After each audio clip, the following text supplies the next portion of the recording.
Good afternoon. Thank you for being here. I know it's not easy. Some people traveled from very sunny places to very cold Brussels. So thank you for being here, especially those who traveled from, well, Kenya apparently, or Italy. So I have actually a very interesting group of gentlemen here, and we were joking just outside. Being a president of EVA, I should be surrounded by amazing women, and I'm happy I've seen a few of you already speak. But industry of tourism is actually very impactful when it comes to women. So I'm always happy to support Bulut and this annual forum, and this time as a moderator. So AI, I think the main topic for today would be AI, and one of our speakers is joining in from, well, I think UK, Max is in the rainy UK as well, so thank you for being with us online. But before we dive into the conversation and brainstorm about, well, what's the future of AI in tourism, I'd love to give a word to each of you as a speaker first, and give us a bit of background of the company you're running, because all three of you, you blew my mind when we had our prep call. So over to you. That's a good start. Hello, thank you very much for having me here. My name is Mario. I am the CEO and founder of Liberty International Tourism Group. And thank you very much for bringing me from 35 degrees to 4 degrees. Opens my veins and everything. So I live in Kenya, and it's always nice to be in Belgium and in Brussels especially, and the chocolate makes all better. What is Liberty? Liberty International is, they say we are the biggest private DMC, destination management company in the world. I'm Austrian. I started Liberty in 1990 as a so-called startup. In this time, the hair color was different. In East Europe, when the communist system broke apart, I moved to East Europe. I lived 10 years between Moscow and Albania, basically mainly in Prague, and we started to tourism in an area which was waking up. So now, after a certain time, we developed also to other areas, and nowadays, not to bore you, we are in 110 destinations where we are operating, and we are having physical companies in 65 destinations. We have a side part as well, which is called Secluded Africa, which gets the connects to Africa, which we are doing safaris, and we are having special conservation areas, and we do sustainability work and conservation work over there. We have own conservation areas, and this is a part of our group. Thank you so much, and you inspired me to join you soon in Kenya. You all can come. So guys, I think we all should be there. I think, yeah, family. Next meeting, Kenya. Bulut, you're Here's here, the president. Right? That's the next station. Okay, let's go over to Max, please, and don't be too humble, because I've the first time we had the conversation, and all three of you are too humble. So please feel free to brag of the work you're doing. Thank you, Yulia. Yes. So the company that I first set up in the travel industry, as you mentioned, is Rebound TAG, and we started out selling microchip luggage tags, and we had some great customers for those, including many of the top tech companies like Google, Facebook, PayPal, Oracle, Sony, among many others, most of the major hotel chains, and of course several airlines, and we also help airlines design their microchip systems. We then expanded out from there, and we now do microchip stickers for your laptop, tablet, or anything else. But actually, specifically with reference to artificial intelligence, which is the topic of discussion today, for the last 10 years, I've also been running an economics think tank founded by a member of parliament in the UK, and we've done a lot of work on artificial intelligence. So, for instance, I organized and moderated the artificial intelligence roundtable discussions in the European Parliament, right there in Brussels a few years ago. And we did a few other events in the European Parliament on AI as well. And that was really interesting. We had the IMF, the United Nations, the OECD, and companies like Intel attending. So this whole idea of artificial intelligence policy has always been interesting to me, as well as the business aspects. And then right now, additionally, I am co-editing a book on AI, which will be published by Spring and Nature next year. So since that's with Springer Nature, that will go out to universities around the world to be used for teaching. And my co-editor for that is Lord Fairfax, who was on the House of Lords committees on artificial intelligence. And what we're doing for that book is we're inviting many of the top experts around the world in AI to each write chapters on the most important issues. So that involves obviously some of the big companies involved in AI, but also some top military people, for instance, and some major think tanks like the OECD and the RAND Corporation, as well as, of course, many academics from top universities as well. So hopefully today we'll get a chance to touch on this issue as well as the business aspects of AI, also the policy aspects, because I think this technology is going to radically change society in years to come. Well, I look forward to get some secrets already disclosed in this conversation today. Let's go over to Luca, the CEO of Jurny. Please share. Yeah, hello everyone. Is my mic working? Yeah, it's the first time talking with it. So, yeah, I'm a founder of Jurny. Been in the hospitality industry for about 15 years. I'm originally born and raised in Italy. I lived in LA for basically half of my life, and I grew and scaled a hospitality company, specifically in the short-term rental space, Airbnb space, over 300 units across 5 different cities in US. And then we slowly started developing a lot of our own internal software because we realized that we were inheriting software from the hotel industry, which is not really well known for innovating. And we realized that with what we were growing, being a very fragmented industry, we needed a next generation software. So we were very big in automations, especially with the pandemic when I arrived, like with the remote check-in and not having somebody welcoming you at the door and utilizing smart hardware to do non-in-person check-in. And we started developing more and more of our software to the point that we realized that that was going to become a much bigger business. And so that's when we created in 2019 Jurny. Now we service almost 1,000 different management companies around the world. And our big goal is to really try to automate as many aspects of the hospitality industry, utilizing technology, utilizing smart hardware, and artificial intelligence. Anything from guest communications, review management, pricing, and even actual the management side of things, and we can dive deeper in some of those things. I love this topic because indeed it gives you opportunity to serve your customer better, but then the question rises, where is that personal, authentic approach to that? So we'll dive further into that, but let's go to the oldest startup at the stage. You've been around for a few decades. For a while, and the beauty of you, Mario, you are quite adventurous man. You went to places that others probably will not dare to go. 90s, Eastern Europe, it takes guts. As an Austrian, with all due respect, you did it quite well. But if we think about AI, do you consider integrating? Do you have a choice, you think, or you're still doing it the old-fashioned way? I mean, we cannot stop to doing it and starting it. I mean, end of the day, I give all right what you said, that it will change the world drastically. And I mean, I made a little test. I made some notes for today. I made it with the AI. So end of the day, and I just learned also our guys, our management team, they have calls every week with our CEOs, whatsoever, around the world. And there's a co-pilot, is it called? It's called co-pilot. And co-pilot is more or less producing the notes, which normally takes, depending on which mentality and country it comes through, takes a week, comes in 5 minutes or 3 minutes. So yes, we do. I'm definitely a saurian in this matter of technique and everything, and they say I'm not the most eloquent when it comes to technique. So nevertheless, we have a team already set up for 2025, and we have a strong structure in India where we're trying to really bring the needs. What is it about client service, better service, faster service? Definitely a point.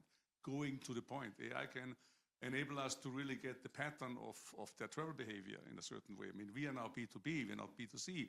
It will even more go into B2C, and B2B on our side, it gives an enormous amount of possibilities with our data. We are 34 years old. You can see it. The company is having endless data, and we are very good in that. I always started to be strong in collecting data about our clients, that we know what's all about, because that's the whole secret. And AI can allow us to use this data much more efficient. And so we are very strong on the train, and we are having a team now set up to get it done. And we say in our work, it's not me, I'm not so important, it's all our people in the company. But we always say teamwork is dreamwork, and that's a matter of fact. And we will have people which are more engaged and people which are less engaged. We also, in areas in Kenya with our lodges where nobody is around 5 hours drive, there we will have a more difficulty to bring it in. But the overall picture will change, in my opinion, tourism dramatically. You told me you employ almost 900 employees of the whole group. Do you think AI will influence that number, or you just because we'll have more clients? I think it's a sensitive point. I mean, end of the day, it's data protection, it's human effect, everything is inside. And I think we are only in the start of an interesting journey. And let's say time will tell. I think if I think back 20 years ago, everybody told me there will be no more travel agents in the year 2020. So we have more travel agents as before, because still the elderly generation, like me especially, but also others learned, also thanks to COVID, that's not so bad to have somebody who does everything. The only danger is that before, if you go to internet, you found so many things that you got confused. You don't know anymore what to take. AI can structure that. Give me the best in this area at this time. Bingo. So I did it myself, not the best one in this way, ChatGPT, whatever. Okay, do me Kenya, 10 days. I want to have the best spots. Not without mistakes, but very good. The problem in Kenya is 150 kilometers drive. Somebody says, okay, there will be 3 hours. This can be 10 hours, depending on the streets, because some of our potholes are bigger than the cars. So the point is, for the human structure, it will be dangerous, because if we can streamline everything in an enormous way, and if the production of programs, the speed and everything, that will be, yes, definitely a point which we have to think about. On the other side, I think we have to train our people. We have a Liberty Academy where we train our people, and we have to train them to be on this train, to understand what's all about, and to make the best in the interest of our clients out of it. I think that's the biggest challenge right now, is the adoption of AI in business.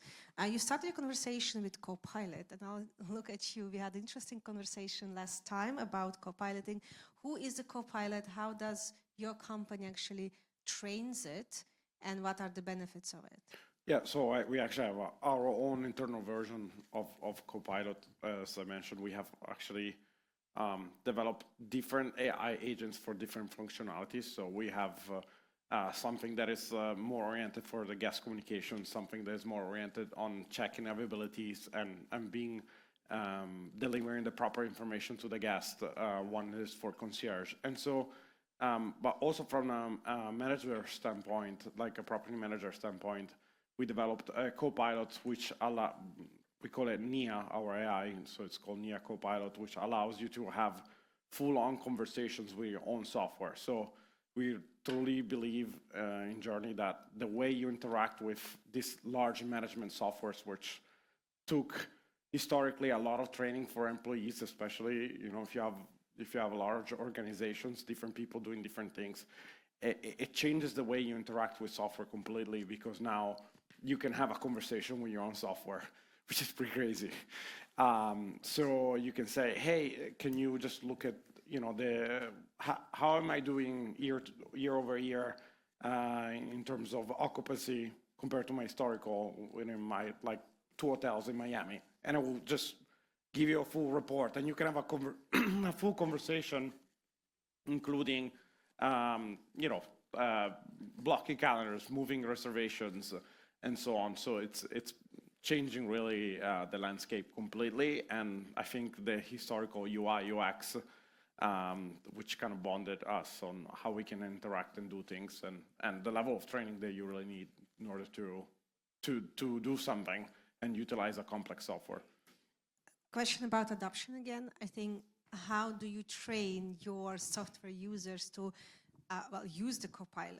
Do you have like sort of strategy, or you just put it in their face that they have a choice than to use it? So what I think is very, very interesting with AI is that how intuitive it is. Like there's been a lot of good software out there, but sometimes it doesn't even get adopted because it's so hard. But what's more natural than talking, right? There's nothing more intuitive than for a human than having a conversation, right? That's a natural way we communicate with each other. And so now you can do that with software. So it's going to change really the game. So even not only is going to allow you to do obviously things that we couldn't do before, but even what we were allowed to do before that was only accessible to a few people, coding is a perfect example. Think about it when coding is going to become as easy as having a conversation with a computer. That's game changer, right? And I think this is one of the many very impactful things that AI is going to have is how accessible it is and how accessible it's going to be for everybody. So to summarize, your software is voice-driven one. So if I have a question, I can just ask. You can and it will also, summarize. yes, exactly. But that's where the direction I think of the world is going.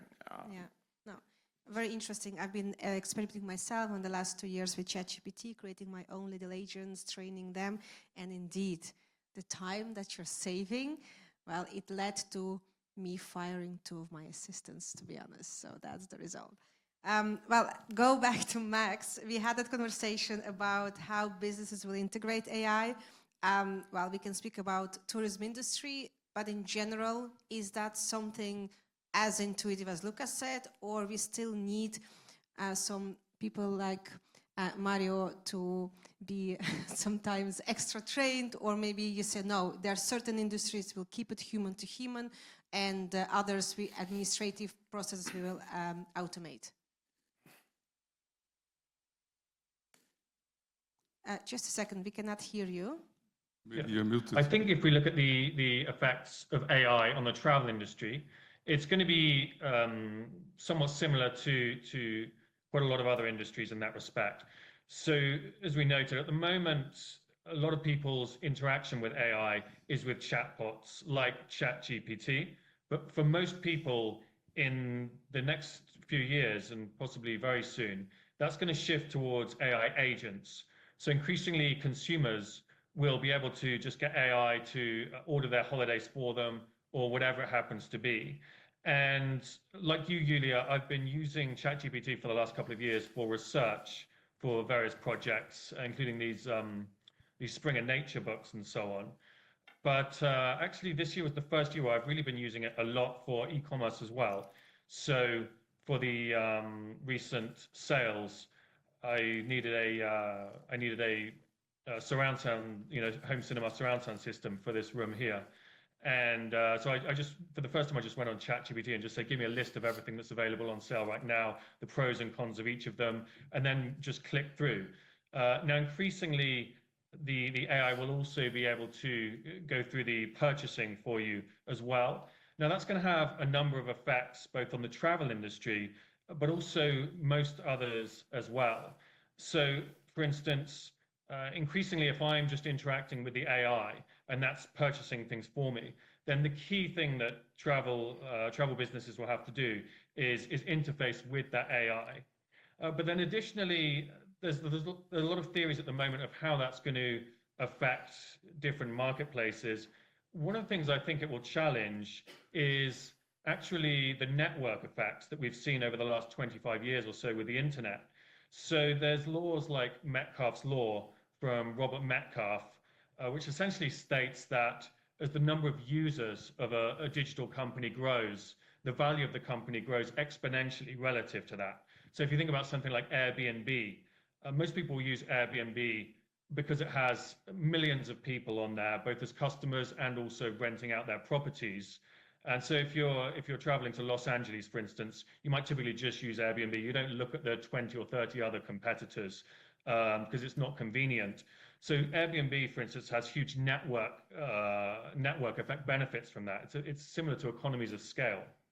But with the rise of AI agents, again, if I'm traveling to Los Angeles, I may just say to the AI agent, right, I want to book somewhere that is close to the sea, close to Santa Monica, whatever it happens to be.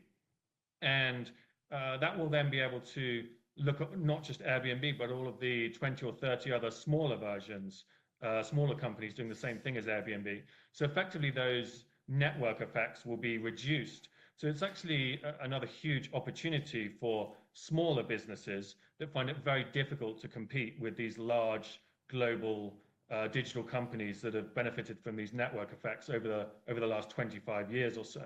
So that is, again, interfacing, being able to interface effectively with these AI agents is a huge opportunity for businesses in the travel industry. Thank you so much, Max, for the insight. I've been reading some numbers on tourism industry, and in hospitality, over 60% is run by women.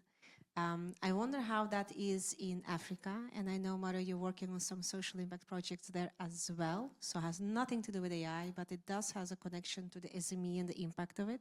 So maybe tell me more about that, and is there any technology involved, or you think like, it's in these remote villages, they have different challenges than the discussions we are having right now in Brussels? Yeah, it depends now what we are aware of Africa we are talking. I mean, if you're in Nairobi, the world is starting also to be high-tech in a certain way. If you come to rural areas, it's a lot of training necessary and not really feasible. Secondly, you don't have partly proper electricity, neither you have any kind of networks or things. Now, Elon changed it with Starlink. We always had a headache in our lodges, which are totally remoted with any kind of communication. Even we were not so unhappy, but it's needed. So Starlink changed this totally. So we have now a perfect structure. Let me only come a moment back, to win, because one thing I think is important to say, yes, it will change. Yes, people will book with an assistant, me not. But on the other side, we saw just the interesting figures what the gentleman from London brought us for occupancy of hotels, price of hotels. Did we see that luxury is on the rise permanently already since years? Yeah? And I think people want to have somebody who has the knowledge about the destination, the area, the hotel, where they want to go. So on B2C, like the same, like car rental, hotel, something can easily be done on the net, no problem at all. When it comes to any kind of delay of an aircraft and something in European areas with no package structure, then you're a little bit old, because then you can call the airline assistant and you go nowhere, except your blood pressure is getting skyrocketed. But that's definitely a point. We have, for example, our slogan worldwide is a personal touch worldwide. We still try to keep it, and I think it will take a long, long time till we really reach the point that all this is done and made. So the human factor will still be very vital. I mean, a little bit, a small point. When COVID hit us, and my blood pressure were also hit very strongly, because we had a lot of people, a lot of structures worldwide, and suddenly there was no more planes. No more planes means no more business end of the day, plus you cannot meet, plus you cannot greet, everything went virtual. So we had endless discussions in tourism forums, partners, colleagues, whatsoever. They all told me everything will change. After COVID, everything will be different. I said, I don't believe.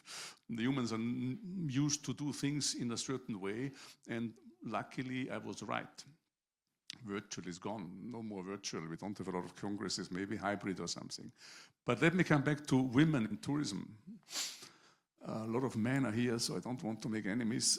I like much more to work with women as with men, because basically this is much more efficient in a certain way. And tourism is a women field. I mean, tourism, I'm surprised with 60%, I thought it's more. Yeah?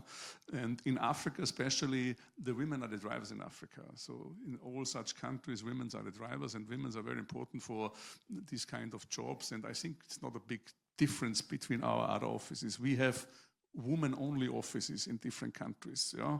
Which I don't think is also very good, but nevertheless, any guy who comes inside, yeah, I have a man now, the guy has to be really big in self-confidence and a strong character. But yes, women are a strong force in tourism. And I think AI will be the same for women as for men. I think on the 28th of November, we had a EU GCC forum in Qatar and tourism was main topic, because it drives so many industries at the same time, and culture is often transferred by women. So when we speak about tourism, we are also speaking about culture, and this historical heritage cannot be lost due to digitalization tools, let's call it that way. going back to you. We spoke about sustainability a bit before. Do you think your company has some kind of sustainable impact on the industry, on the hospitality? If so, how did you try to measure it, or it's just more general? No, we haven't specifically tried to measure it. All I can say is that obviously digitalization in a way helps, right? Like the less you have people going back and forth and the less on staff people you have in a hotel, obviously there's an optimization part that goes into it. But I want to address one point, if it's okay, like about when we talked about where I think tourism is going, and in terms of how disruptive this technology really is. And I do agree the fact that the humans seek physical interaction, so absolutely, and I think that's not going to go away, especially in the luxury, is not going to go away. But the on the personalization side of things, I actually see AI being already better. Like, and again, like people who experience with AI most of the times is with ChatGPT, which is not near, like being a general model is a lot harder than being specialized. That's why you guys start hearing about agents, and what agents really are is like taking this large language model and specialize them into doing very specific and finite tasks. And when you start doing that, they become a lot better. Just like humans are. Like humans are not good at doing many things at once and being really good at many things. But when you start specializing them, they become a lot better.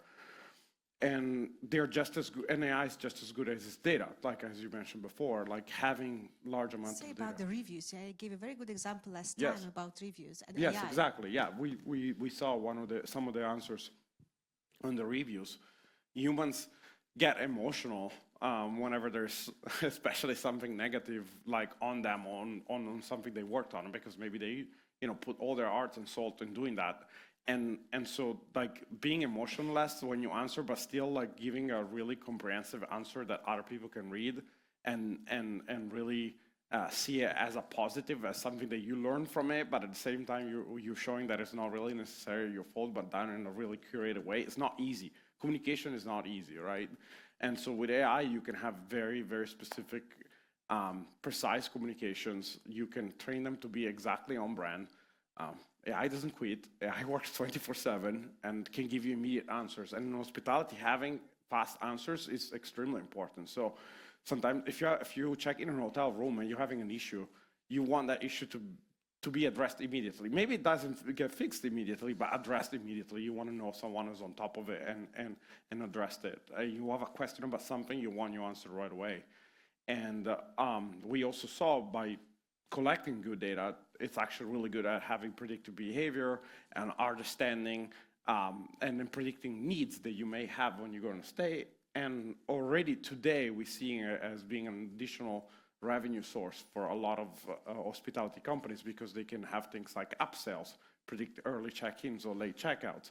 So it's improving efficiency already like crazy. The companies utilizing this technology are already seeing a massive difference compared to other companies that are not using it. And we're just at the very beginning.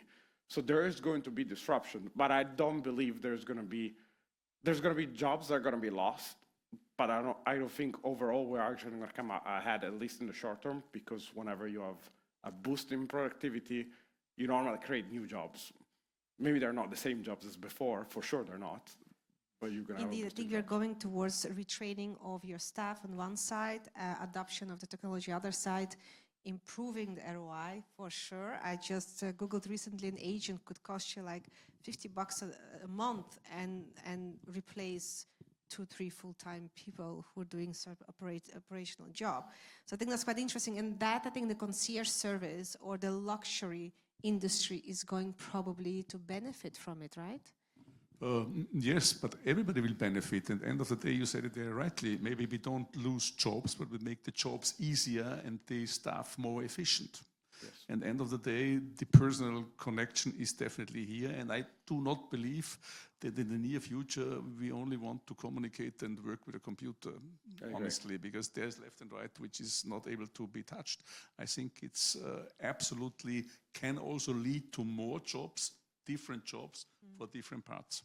Yes. I see you two actually collaborating very beautifully. Please talk out after this session. Going back to Max, I did not forget about you. I'm actually curious about the future of AI. You're working on a book. You are surrounded by professors and experts in the industry, policymakers. Well, enlighten us.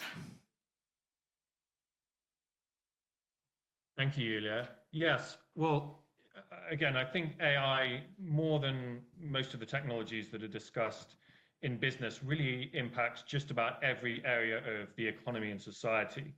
I mean, to give an example, when we organized the AI roundtable discussions in the European Parliament, that was part of a series of AI events we did there in Brussels. That one was in early 2019. And I was making the case in those days that there's a significant likelihood that perhaps within 15 years or so, AI would reach and then exceed human level intelligence. And many people thought that was pretty exaggerated at the time. People were thinking it might take 100 years or 150 years or something, even if it happened at all. But now, really many of the people that we speak to would say this is something that's likely to happen quite soon.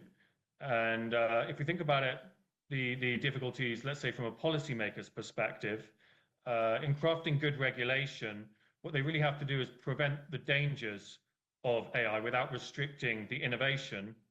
And again, there are a number Max, of quite unique difficulties. Is it possible to be, well, regulated on one side and innovative at the same time? I just doubt that. I think it has to be, because with this particular technology, I mean, even just the uncertainty creates significant difficulties. On the one hand, you have people like Jan LeCun at Facebook saying that the dangers of AI are minimal. On the other hand, you have many others, including famously Elon Musk, but many other experts saying the dangers are more than nuclear weapons, for instance.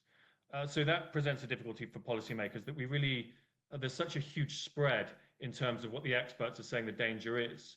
But actually that also applies to the timescale as well. So if you ask people, for instance, roughly when will AI exceed human level intelligence?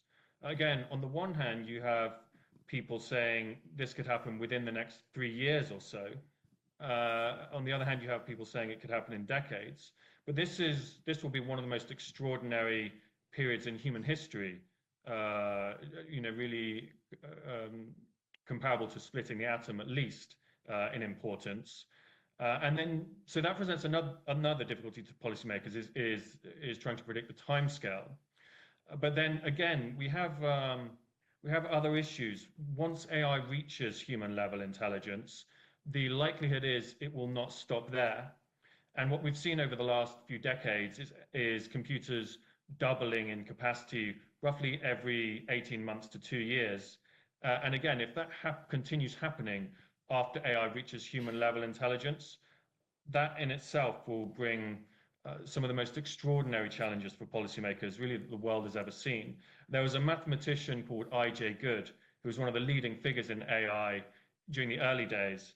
And in 1965, he wrote a paper on what he called the intelligence explosion.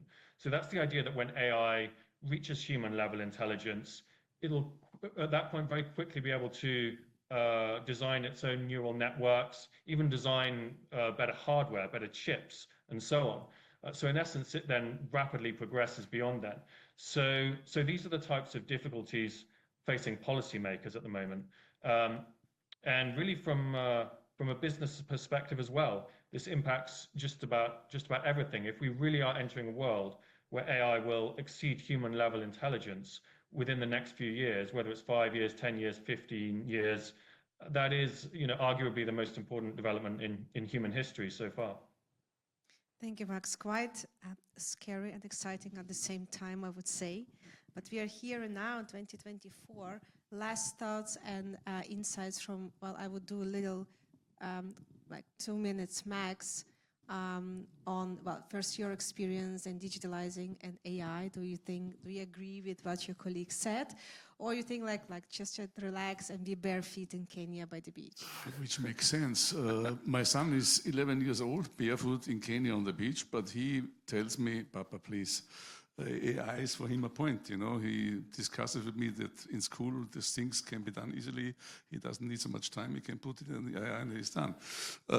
He's more switched on. And then anyhow, but look, I think we are all in a fact-finding phase. It's a fact-finding phase, and the reality, what you show us in a certain way is definitely here. For me, it's a bit frightened to think that computerization is overtaking our brain, end of the day, if we created it. But matter of fact, we had a lot of science fiction films showing us that things can be, so maybe it is. End of the day, I think we have to carefully use it in the best way for us and for our clients. We use it in the best way to help us make life easier, and all of you can come to us on the beach and go barefoot, and the computerization system is doing it. You only can call and say, okay, make the next structure done. I'm going next Monday to India. We have a big office in India, and we are doing also a lot of brainstorming about things like that, and we have also a team, and we have clever people all over Liberty, and Liberty is based as a structure where all the people are adding to it, and then I have the pleasure or not the pleasure to decide at the end what we are doing. So I will be very careful looking forward, but on the other side I'm very excited on the journey ahead of us, because I think it can also bring us very much positive things as well. That's interesting to include your large team to decide about the future as well. I think it's very important in life to have a team. Then the team should be involved inside, because the team is knowing much more than me sometimes. And a lot of people, if you have the pleasure to have a lot of people which can add onto it, we are not a hierarchy, a strong hierarchy. So everybody can come and say, Mario, this is not a good idea what you do. I say, okay, tell me if he's right. Thank you. Thank you so much, Luca. Yeah, I'm a little bit less doom and gloom. I think like optimistic, generally speaking, in life. I do think there's some dangers, obviously, with this technology, but it's probably not going to be for at least a little while. And in the meantime, I think whatever industry you're in, whatever you're doing, you have to know about this technology. You have to learn it. And you definitely don't want to be sitting on the sideline. It's going to be extremely disruptive. I think more than the internet itself, although this is a derivative from there. Without the internet, it wouldn't be as powerful as it is. But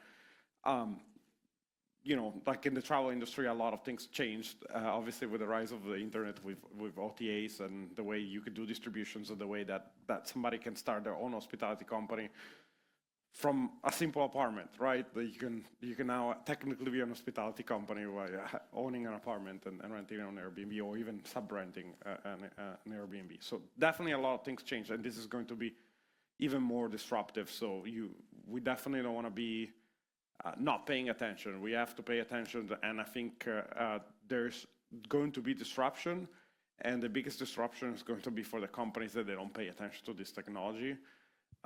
Many people working in this industry, they say there's going to be two types of companies: the ones that they pay attention to AI and they're going to strive, and the ones that are not going to pay attention to AI and are going to fail. Fact. Agree with that. Max, final words. Don't be too doomy, yeah, please. I think so. Another really positive development for AI then is that also it does level the playing field a lot, like the internet did, really. So with the internet, anybody can compete for customers. But also with AI, you'll find, for instance, people in developing countries for whom thousands of dollars to set up a business will be very expensive in many cases. With AI, it will become much easier to, for instance, build websites and even do things like design a marketing campaign as well. So you'll find one of the major benefits will be that people who are ambitious in developing countries, who are currently really quite restricted just by the levels of capital that are available, will actually be able to benefit a lot from these new technologies and compete with people in developed countries a lot more effectively. Thank you so much. And maybe to add there, as EWA, we've been running different initiatives with the ministries of economies, well, in GCC and in Europe. And now we are working on microfinancing for African countries. And we are looking at companies that are integrating technology, because if they're not integrating, and they're not competing at certain moment, because as Max rightly said, even somebody with an iPhone in Kenya by the beach can create a great business with AI. So you have to be switched on, and then, well, our banks would be happy as well. So, well, I thank you, Max. I thank you, Luca, and of course, Mario, for your time, for traveling from the sunny Kenya to the rainy Brussels. Thank you, and thank you so much for your time and listening, guys. Thank you.